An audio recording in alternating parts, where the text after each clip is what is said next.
Good evening, sir. This is my report on magnetic compass and its part. A magnetic compass is a navigational instrument with a free-moving magnetized needle that's aligns itself with the Earth's magnetic field to indicate direction, typically magnetic north. First part is soft iron spheres, also known as Kelvin balls, are used on ships' magnetic compass to interact the magnetic division caused by vessel on structure. Second is a binnacle stand.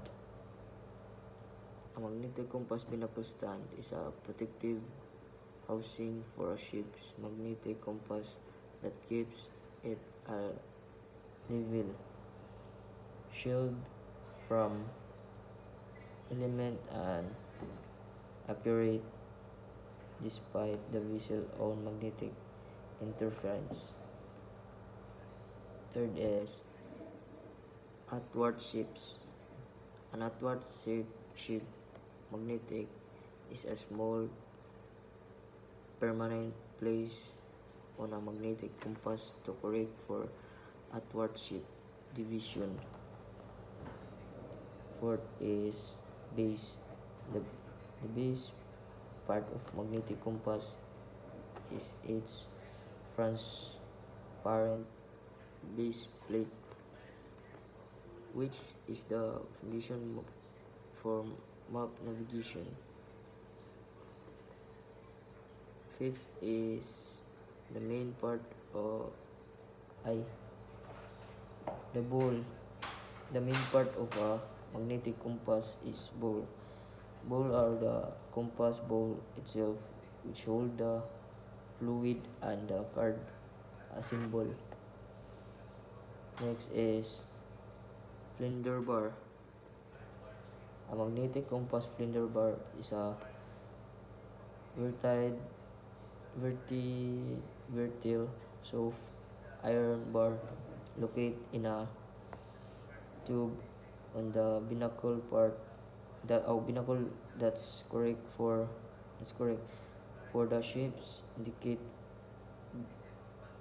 vertical vertile magnetism. Next is for an FTV. For an FTV magnetic, three parts are permanent bar magnet in magnetic compass binnacle used to correct similar division. Next is magnet tube.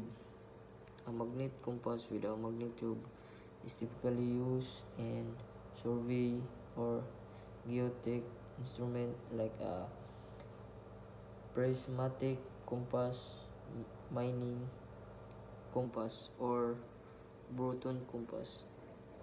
The magnet tube, sometimes called a magnet needle housing. Next is mirror with and reflecting.